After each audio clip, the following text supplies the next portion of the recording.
You are listening to I Am Refocused Radio with your host, Shamaya Reed. This show is designed to inspire you to live your purpose and regain your focus. And now, here's your host, Shamaya Reed.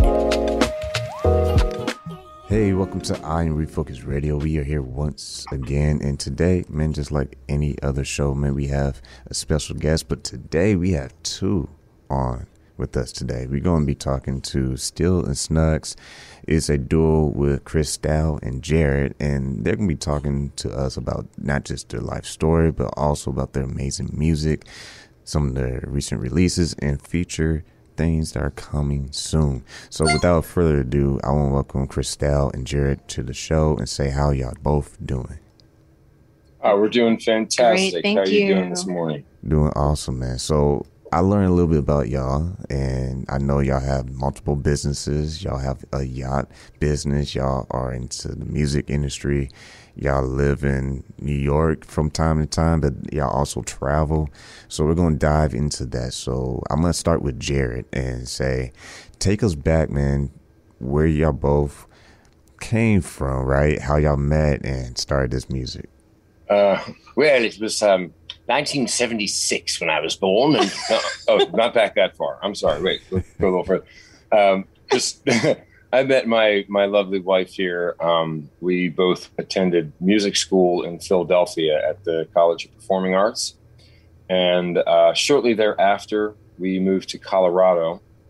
And we started a record label there called Q-Zone Records. And, just kind of at the best time, it was like right after Napster went down. So it was kind of a crazy time to start a record label, but we certainly learned a lot, and we made a lot of records, and we created a really nice, group of producers and people that we actually still work with today. Then about 10 years after that, we moved to New York, and we both were performing in New York and living in New York, which, as you probably have heard and is totally true, is very difficult. Just more so living expenses are high in New York. So kind of making all that work is pretty, it's a challenge. And we were living in a place called Rockaway Beach, which is in Queens, when Hurricane Sandy hit, and we lost our house that we were renting, an apartment that was a half block away from the ocean at that time. And during this whole time, we had also been sailing. We had a small 22-foot sailboat that we would just, kind of recreationally get on for fun. And we just did a lot of sailing and moving around with that. We would sail it to Cape Cod and all this other business. And we had always talked about, let's, one day, maybe when we get older, we'll, get on a boat and travel around the world, those kind of dreams that you have. And when Sandy hit, the little boat that we had did just fine, and everything else did not. So we were both kind of getting burnt out on raising kids in New York and trying to do that, the side hustles necessary and all of that. And we said, all right, screw it. Let's try it now. So we managed to pull off getting a bigger boat, a 42-foot long sailboat, and large enough to live aboard very comfortably. And we just started doing it. So we left the Eastern Seaboard in 2013 and did our first sail from New York to the Caribbean. And that was pretty much it. We've been doing that since, kind of traveling down to the Caribbean for winters and using the boat to kind of tour, which isn't necessarily the most practical thing you could do, since it only travels about 7 or 8 miles an hour on average. But it's a great way to tour and have yourself and your family with you. And, if you're willing to make certain sacrifices, it's a really lovely way to live. And, that kind of brings us to here. We sort of, out of necessity, doing that together that was the first time that we started working directly together as musicians. We, up until that point, had kind of divergent, music paths. But living together and touring together, obviously we had to come up with material. So, we kind of just made it all up along the way. We kind of create music that's really based off of our experiences, in in life that we have, in this lifestyle. And then about 3 years ago, after Hurricanes Irma and Maria really kind of ravaged the northern side of the Caribbean islands, we lost a lot of contacts, a lot of venues that we were, really kind of relying on for our winter touring. So we decided to kind of get a little diversified, I guess you could say. And we started doing sailing charters as well. So now that's kind of a thing that we do. We charter, we do sailing charters, sailing tours during the summer as well as play. And then in the wintertime, we just exclusively play. Well, once again, listen to Iron Refocus Radio, talking to Stell Snuggs and Christel. I gotta get you in here with Jarad. You both are musicians. We established that. And tell us how the music style came to play. Like, what was it that y'all were interested in at first, or was it always like that? What style of music did y'all both decide y'all wanted to pursue? That's a fabulous question. Thanks so much for asking. So my husband is a professional jazz organist and pianist, and I went to conservatory for classical training on the flute. And then I kind of took a crazy switch and went to traditional Irish music and toured the country, the world, playing traditional Irish music. When this whole, ocean meets home, lost home, bought a boat, when this whole scenario went down, Jarad and I decided we obviously need to figure out how to tour together, because we haven't done it before. We've had separate music careers. So we came together and found Brazilian choro music. Is a beautiful style, World War II era, from Brazil, obviously. And it's so similar to classical and jazz. We started tinkering around with this kind of style, and my husband obviously couldn't fit the piano or the organ onto the sailing yacht. It's a little too large, so he took up the accordion. I was really hesitant at first because I just came off of a 3-year stint with a professional accordionist. I'm like, are you really going to play that? And he's like, yeah, I'm going to play it. I was like, okay, let's do this. So, the accordion is such a versatile instrument. Every single style of music around the world, there is an accordion tacked onto it. So we started with the Brazilian choro music and started playing this style. And then we got into, some Cajun music and some cumbia. So I would say that we kind of have an eclectic mix of stuff, and we write most of our own material. But when we're doing covers, we kind of go for that whole Caribbean cumbia route, a little bit of Cajun music and some, calypso as well. So that's kind of where we're at now. And, the instruments can go on and off the boat easily.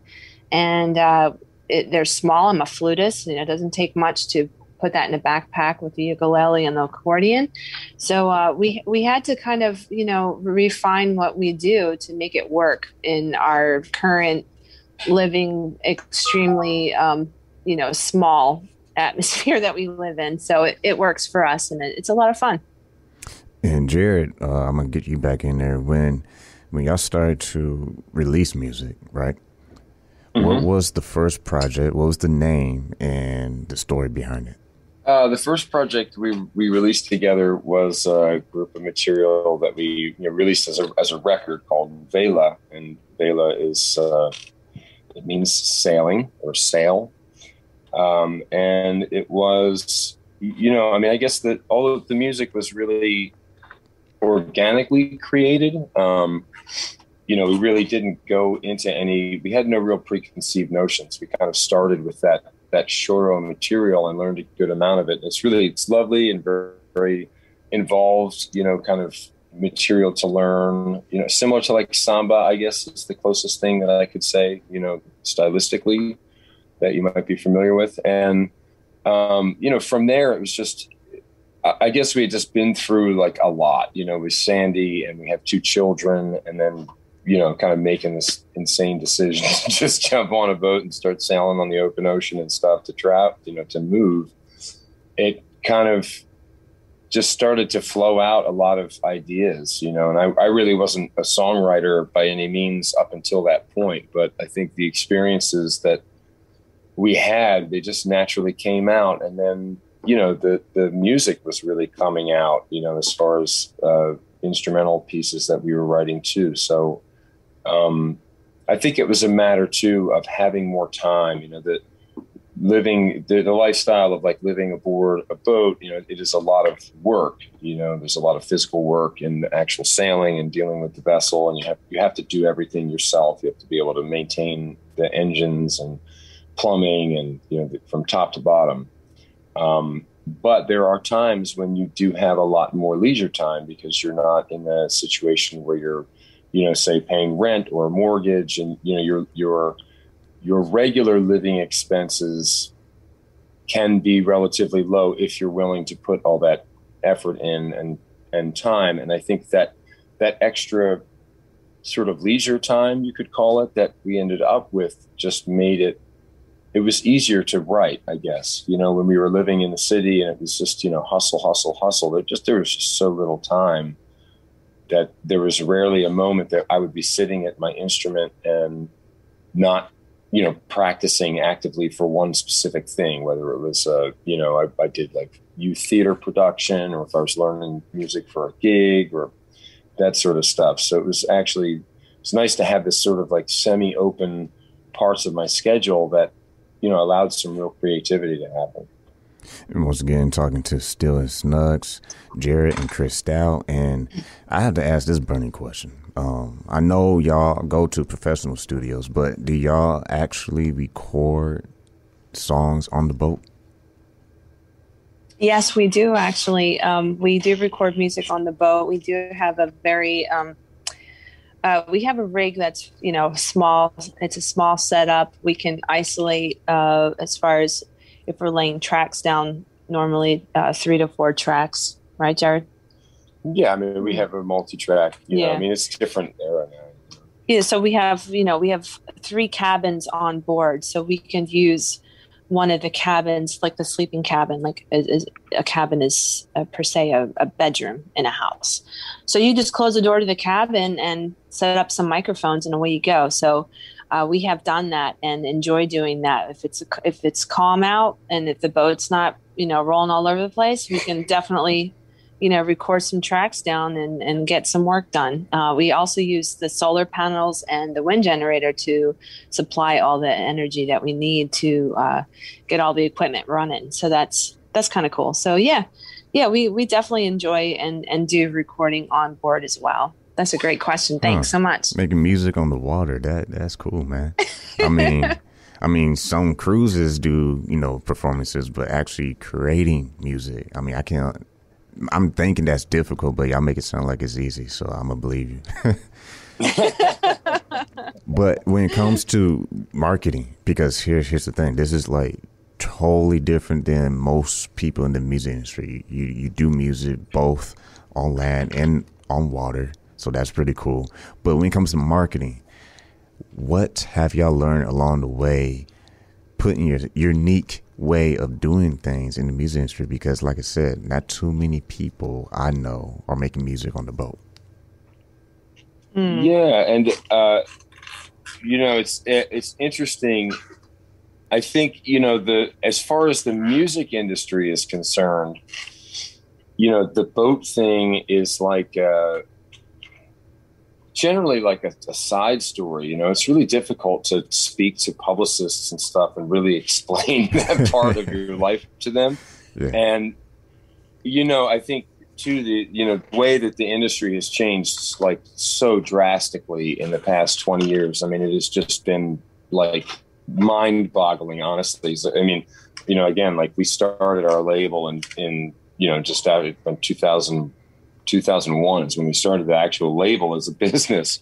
And since then it's been so difficult to keep up with everything, all these changes that have happened. It's easier now to promote yourself, but then when you're having discussions with people who are trying to promote what we do, from the music end, I think what we learned is that until you're putting out like a ton of video content that really represents that visually, it's almost sometimes better to not even talk about it, because people are like, you do what?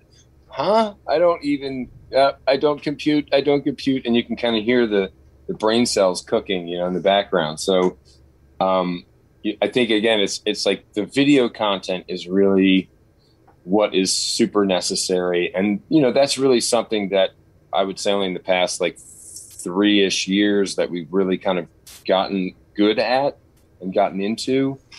And that has a lot to do with gear and computing power. Now you can do that really effectively with iPads and stuff and iPhones, because laptops do not like the boat. That's one thing that we did learn. Touchscreen devices do great. They don't have a lot of moving parts, but laptops with moving parts, the keys and stuff, they hate living on the boat.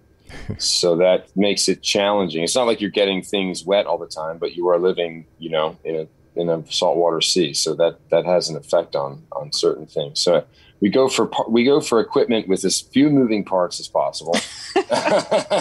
Right. And when the opportunity comes up and we can talk about the sea life, portion of what we do, we certainly love to talk about it. But there are a lot of times when it just isn't really a part of the conversation, because the outlet that we're having a discussion with they just don't have space for it, I guess you could say. Well, I'm sure you probably pitched them to go check out your yacht rock charters. So, I mean, hey, if it doesn't work on a music deal, you can, talk about that other side hustle you have. So absolutely talk about the yacht rock charters, because that's a awesome, like, I'm just skimming through some of the things and like, man, this is so cool.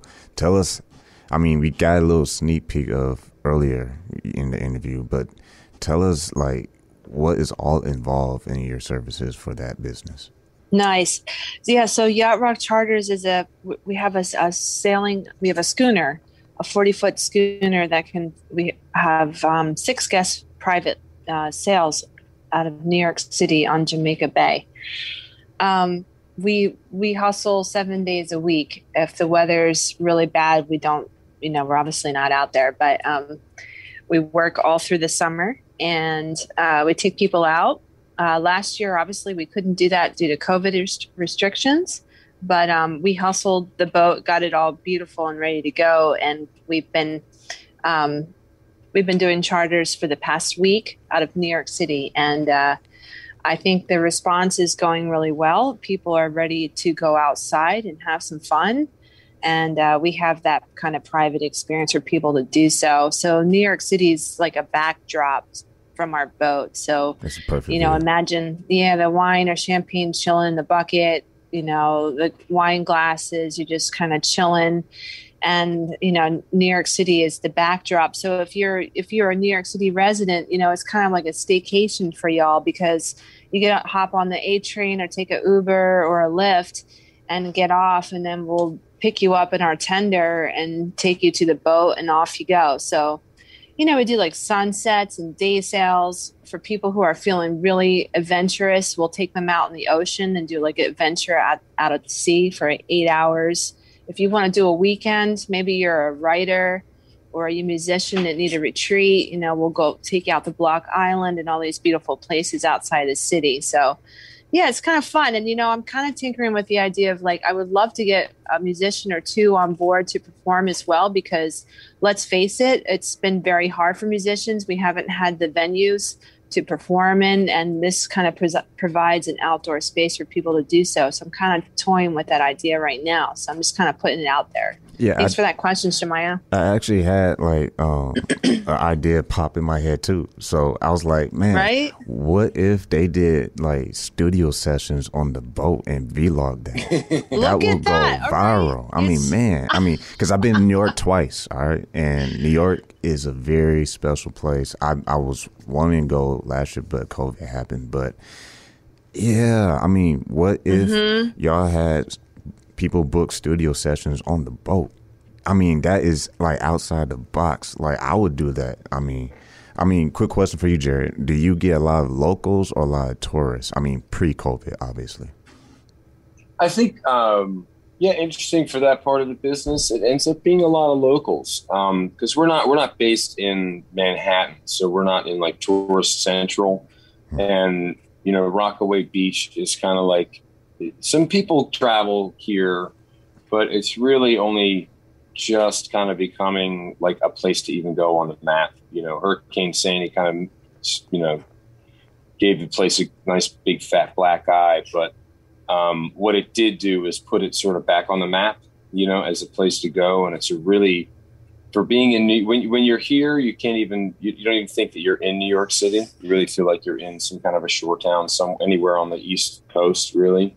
The beaches are lovely, and there's a lot of beach space. There's, literally over 100 blocks of beach, here.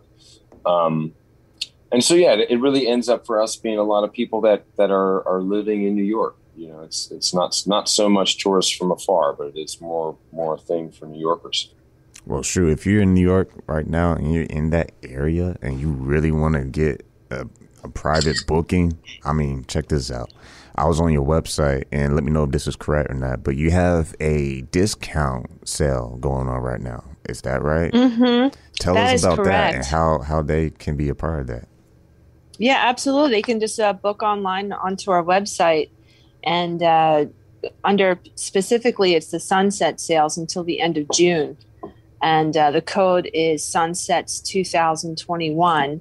It says it right on the website, the top banner. So you just punch that in when you're booking, and you get 20% off. So, yeah, it's a nice trip. It's a 2-hour trip. Wine chilling. We supply a charcuterie board.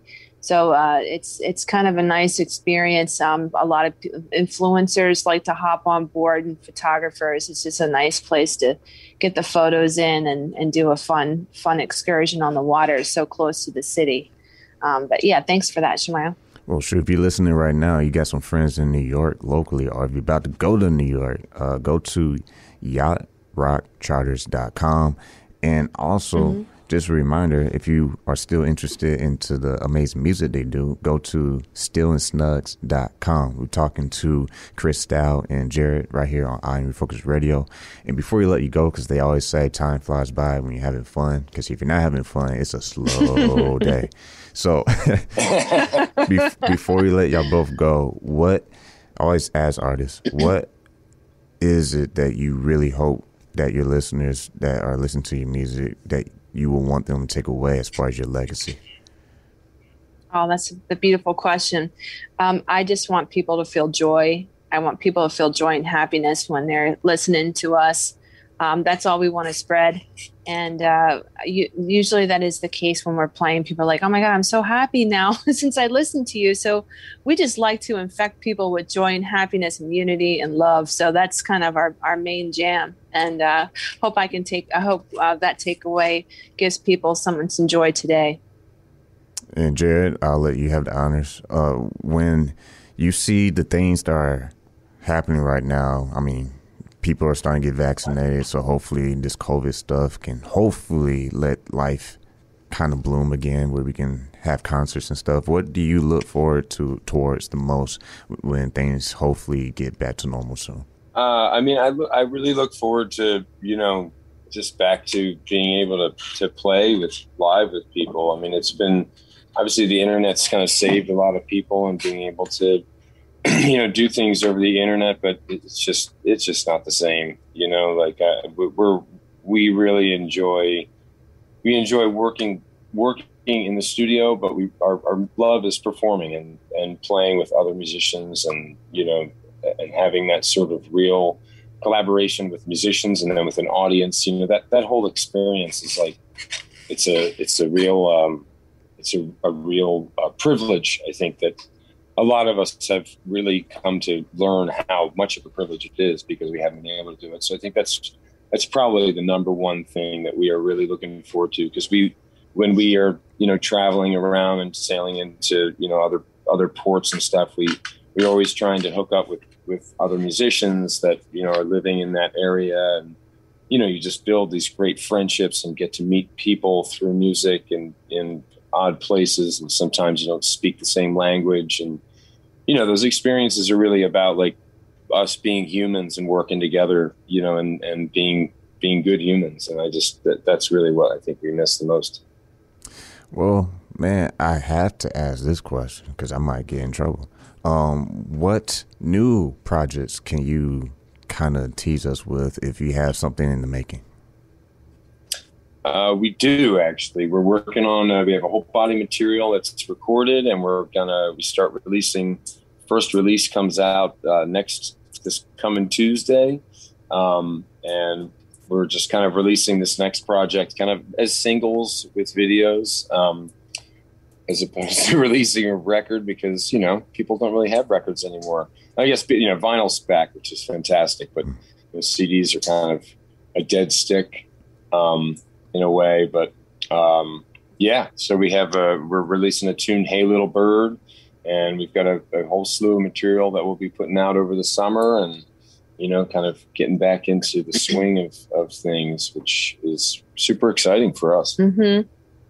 Well, once again, listen to I Am Refocused Radio, talking to Stell Snuggs. You can follow him on Instagram at, guess what, Stell Snuggs. And you can also visit their website, stellsnuggs.com. And if you're in New York or you're going to New York pretty soon, you might want to check out the yachtrodcharters.com and check out that code that is good for June 4th today. Yeah, through the 25th. The code is Sunset 2021. And you might want to hurry up because I have a gut feeling that they're going to get popular soon. So you might want to ask for the autograph today. So once again, true honor having y'all both on the show. Best wishes to what y'all do in the future, man. Thank you so much, Shamaya. And best wishes to you in the podcast. It's a really great show, and keep it up, man. We just don't keep working and creating, and I think we'll make it through it. So it's gonna be cool. Thank you, Shamaya. You're the best. Thank you so much. I appreciate that, man. Now I had to really support y'all. But we'll do the same. Yes, ma'am. And thank you, Christel, and also Jarad, for just taking time in your busy schedule to be on I Am Refocused Radio. And like we say on every single episode, y'all know the drill. Keep God first, stay focused, and peace.